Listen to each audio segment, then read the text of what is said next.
It was Friday, August the 16th, 1963, when little 5-year-old Maria Elena Washick decided to go outdoors while waiting for her mom Agnes to finish up with the chores so that the two could go out for errands. As Agnes peeped out the front window, she could see her beautiful daughter giving candy out to her friends.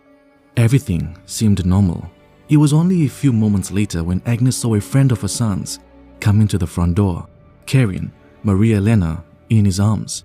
She ran to the door shocked that she couldn't understand what had happened within a short period of time. Maria Elena began shouting, "Mommy, I'm blind! Mommy, I'm blind!"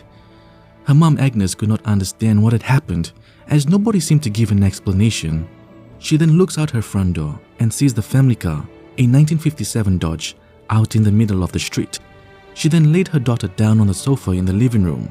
Maria Elena was still screaming that she was blind. Because of all the commotion, children and adults from the neighborhood began flocking in to see what was all the fuss about. But what happened to Maria Elena?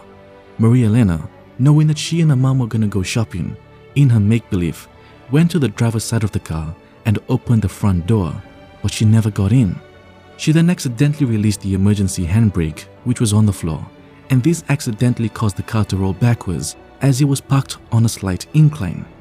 When Maria Elena realized the car was moving, she tried to get out of the way, but she wasn't fast enough.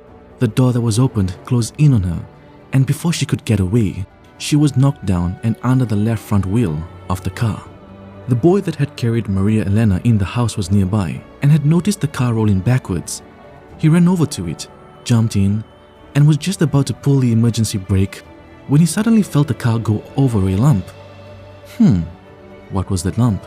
He froze for a bit, and as he got out of the car, he saw that it was Maria Elena. He then ran to pick up Maria Elena, but she was in so much shock that she tried her best to run back into the house, but she was stumbling with each step she took because of the accident. At this point, she was blind and couldn't see anything. As her mom lifted up her t-shirt, she saw how there were tire marks all over her chest, and her back was all skinned from the concrete drive, and all marks from the concrete were ground in her skin. Her mom Agnes began to pray, "My dear God, help her. Little Rose, help her." She felt prompted to go into her bedroom, and on her dresser, there was a bottle which had water in it. It was the very water which was used to wash the body of wound-socket mystic and stigmatic Little Rose after her death. She and her husband then rushed Maria Elena to Oakwood Hospital. Maria Elena was screaming in pain, and her breathing was only getting heavy and short. She still couldn't see, and she was still screaming that she was blind. Agnes felt as if her daughter was slowly dying in her arms. Her eyes rolled backwards, and her skin began to turn pale.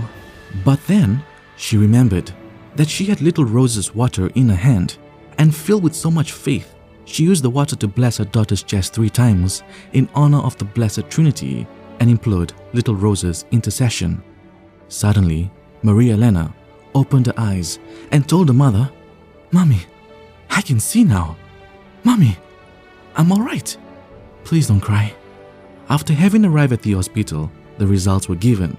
There was not a single bone that was broken, and there wasn't even any sign of internal bleeding.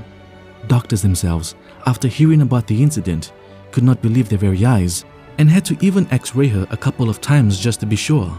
All they could do was shake their heads in amazement. Maria Elena was released from the hospital just a few days later without any complications. For a 5-year-old girl to be run over by a car, then sustain not a single fraction in her body? If you don't think that is miraculous, then I don't know what is. God once again confirming His powers through one of His saints, and it is because of this miraculous event that the Washick family became stronger in their faith. Little Rose once again proving herself to be a powerful intercessor. And this is just a small portion of the many amazing miraculous cures attributed to the intercession of the wound socket saint, Marie Rose Ferron. Little Rose, pray for us.